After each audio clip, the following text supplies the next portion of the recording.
y paz en los territorios indígenas, punto, ya. Ese fue el título para que uno de los insomnios de los insomnios sirven para algo, ¿no? Porque nos dan el perfil para... Sí, chévere. Territorio. Y después hay que hacerlo con negritud y Sí, demás. y los ¿Sí? RUM. No, y con víctimas. ¿De qué hablamos de eso? Bueno, de fecha tentativa 26. No, tentativa no, 26. Mi abuela. No, 26, ¿ok? Porque en junio va a ser ruralidad y paz. Y vamos a traer dirigentes campesinos Muy bien. Por esto vamos a de trabajar. las subregiones de Ya Antioquia. nos confirmó Margarita Palacio. Y queremos que los ponentes sean 4 mujeres en el momento que fueran mujeres empoderadas del territorio, de la familia, de su tarea social, como son las mujeres, como unas tesas. Y para esas mujeres se va a tener en cuenta, pues Antioquia tiene 9 subregiones. ¿Van a mirarlo de manera subregional o Sí, cómo lo van a observar? Son 4 máximo, 4 ponentes, hermano. Ok. No nos damos más, digamos, ¿qué pensar una mujer de Urabá? Porque no teníamos la forma de cómo no había entidad que nos apoyara. Y la gobernación para ayudó, nadie quiso ayudar. Nadie En el Chocó, nos apoyó. la ley de víctimas y restitución de tierra a través del decreto 4633 para las comunidades indígenas establece un plan de contingencia que debe tener aprobado y disponible con presupuesto.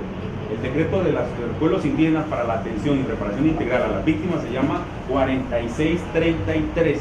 Una de las cosas que indica es que para el caso de que se presenten asesinatos, desafortunadamente, homicidios o situaciones que impliquen mover un cuerpo sin vida de un territorio a otro, inclusive para todo el tema fúnebre, féretro, lo debe cubrir la entidad territorial, sea municipal, en subsidiariedad con la departamental, a través del plan de contingencia y plan de acción territorial, y pueda dar pues su gestión a sepultura. Claro. La mamá de él prácticamente quedó sola y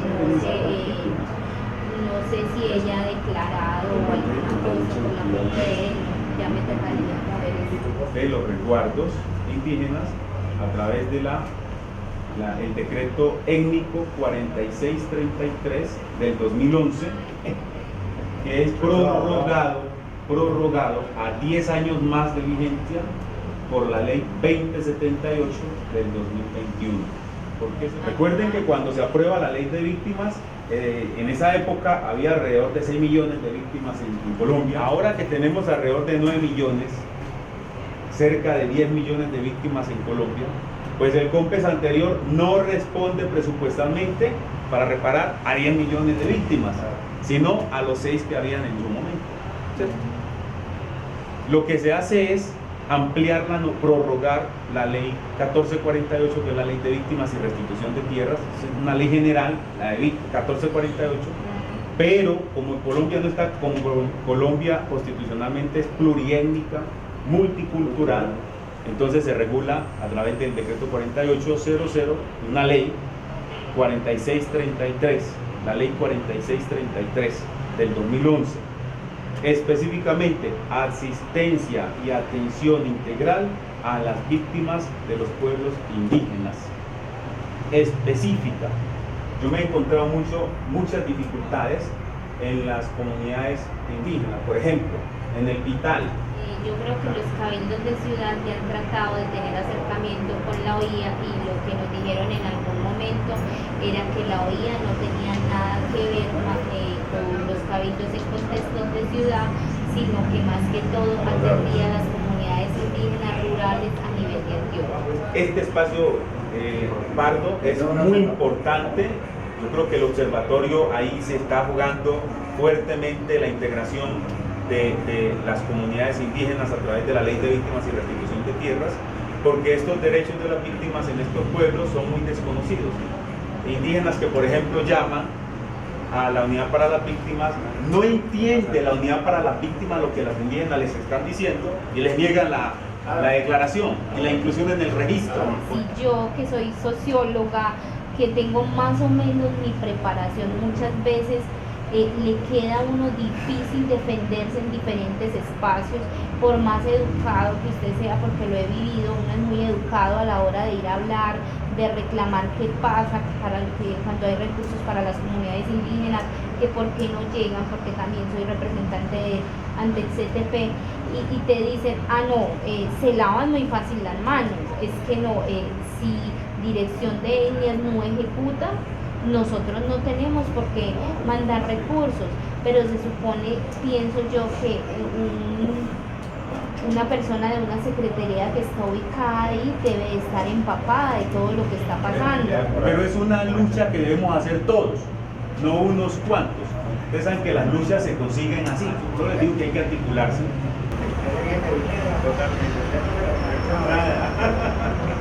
Hablando qué día con Wilson, él ni siquiera sabía que aquí en Medellín había cabildos indígenas, ¿no?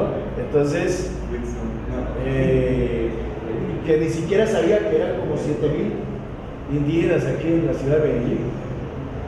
Entonces, imagínense, si el mismo director departamental de víctimas no sabe que aquí su ciudad tiene indígenas, pues es supremamente grave. Gravísimo. Así como en Medellín tenemos en Ibagué, en Bogotá son alrededor de 19 cabildos indígenas de distintos pueblos.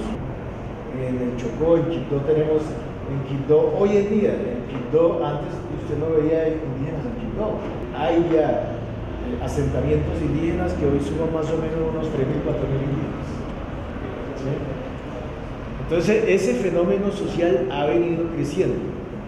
Y la misma Corte Constitucional precisamente se ha venido manifestando en el sentido de que esta población indígena debe tener una protección especial y que trascienda más allá de lo retórico, que trascienda más allá del discurso académico. Si bien es cierto, es importante, sin embargo, yo creo que la paz es de hecho, ¿no? También. En el Chocó realmente, el Chocó ha sido un territorio que en ningún momento ha cesado la guerra, ¿no? Ha continuado permanentemente, ¿no? Entonces, consideramos que la población indígena en contexto urbano es muy importante en este proceso, porque es que ellos no llegaron aquí de la nada, ellos en su gran mayoría son consecuencia de esa guerra, ¿sí? Y que hoy están desfilando en estas calles, están tratando de sobrevivir, ¿no? Y pues no hay una política desde las entidades territoriales que dignifiquen los derechos de estos pueblos, no lo hay. Esa es una discusión fuerte, pero bueno, digamos que son elementos que nosotros podemos ir analizando, reflexionando frente al asunto. La agenda de paz en la ciudad de Medellín no puede ser otra cosa que simplemente fortalecerles a ellos lo que son los planes de vida, ¿sí? Que no lo tienen, y algunos lo tienen pero están descontextualizados, tienen otros contextos. Hoy en día la normativa, la legislación para pueblos indígenas ha evolucionado mucho, ¿no? El contexto ha cambiado y a partir de la nueva constitución los paradigmas de relacionamiento del Estado con los pueblos étnicos son distintos hoy. Entonces, todo eso, esa situación política, digamos, y jurídica que ha ido evolucionando, en el que de alguna manera los pueblos indígenas hemos ido ganando, afirmando nuestros derechos, eso tiene que verse reflejado en esos planes de vida. Y esos planes de vida tienen que, de alguna manera, buscarse de solución de desarrollo, de implementación.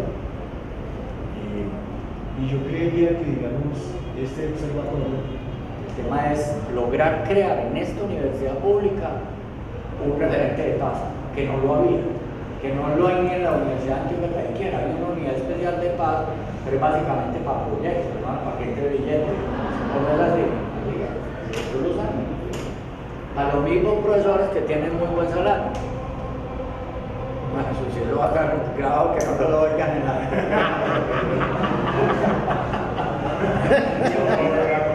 Cuando hablamos de víctimas, me refiero a las víctimas de los tres decretos: el de indígenas, de afros, pueblo rom, raizal y palenquero, y en general la ley 1448 del 2011, que les mencionaba ahorita, se prorroga con la 2078 del 2021. Sería muy necesario y muy conducente que estableciéramos un espacio respondiendo y atendiendo lo que genera el Observatorio de Paz del Politécnico, que ese espacio sea entre ustedes como autoridades de acá urbana, indígenas, con la OIA, algún delegado en materia de víctimas y paz, y el representante de la mesa departamental indígena, que también tiene asiento en la mesa departamental. Ustedes lo conocen, hace representante en la mesa de víctimas, ¿no? Gustavo Palacio Dumasa, de Jarapetó, Vigía del Fuerte. No, bueno, es muy importante. Yo ahorita le paso el contacto para que lo tenga, porque él tiene interacción con todos los resguardos de Antioquia, pues. Se sienta con todas las entidades de decisión en materia de política pública de víctimas indígenas. O sea, si por ejemplo esa persona representante en ese comité le dice al gobernador que necesita que le creen, que le construyan un centro regional para las víctimas de los pueblos indígenas de Antioquia, el gobernador da la orden y busca los recursos necesarios para que se viabilice, porque está en la ley, en el marco de la ley. Esto no se ha hecho en Antioquia. No, y hay una cosa que les quiero decir, o sea, mire que nosotros no sabíamos que habían esas otras personas, y mire que no se trabaja articulados, cada quien trabaja por su lado, entonces es mejor que se trabaje en articulación, porque nosotros también sabemos cuáles son las problemáticas que hay en nuestros diferentes cabildos. Así como las autoridades, lo mismo que la mayoría, creo que hace falta escuchar también a los camaradas de como es que estaban ellos tienen un proceso acá de 250 personas insertados, perdón, 250 personas que no hicieron parte del proceso de paz, porque todo era regional. Uno, en el tema de recursos, que usted lo tocaron. Como tal, los cabildos no tenemos recursos para solventar estas situaciones que se pueden hacer en cualquier momento. Y el mecanismo de la mesa de víctimas en Medellín tampoco se dan esos recursos, ¿sí?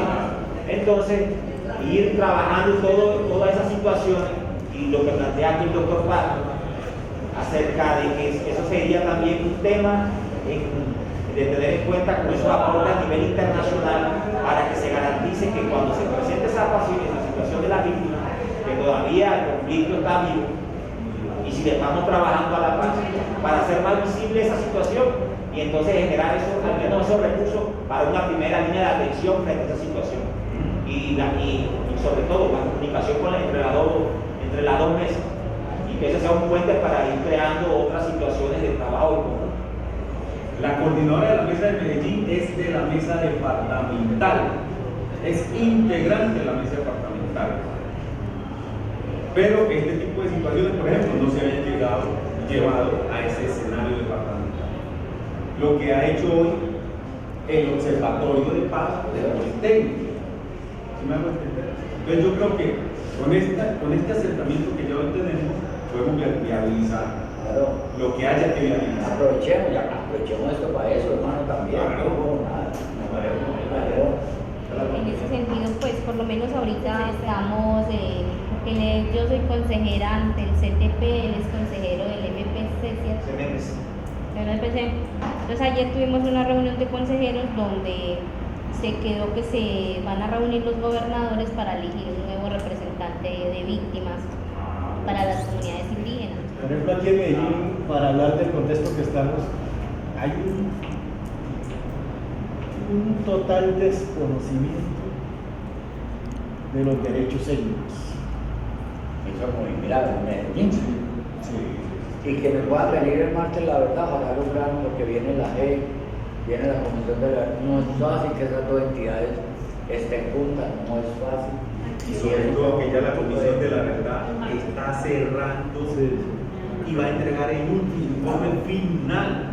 La Comisión de la Verdad sí nos citó a nosotros el año pasado y estuvimos Qué bueno, de la ¿quién hablaron? Sí. Con Lucía. 2 sesiones, sí, con el amigo del Colegio Ciudad. Chévere. Entonces, no solamente es no conocer la ruta de atención, el tema de ciudad, sino también las rutas de defensa de derechos. Yo que hay una en el país, hay una específica que Antioquia creó, en temas de derechos humanos, política pública, ya es política La pública. gobernación. No lo hay en otro departamento. Entonces, traen a la persona, al líder o lideresa, lo ubican en un lugar de protección especial y se le brinda toda la asistencia y atención hasta que la UNP le resuelva su situación y además se le entrega un recurso para que esa persona pues, pueda empezar. Esto también, con todo el respeto, lo decimos a los básicos, que también es un proceso de ciudad.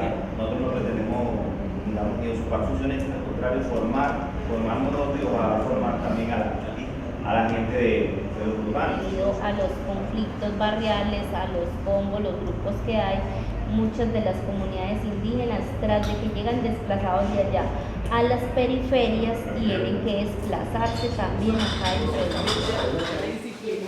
Disciplina porque me la enseñaron.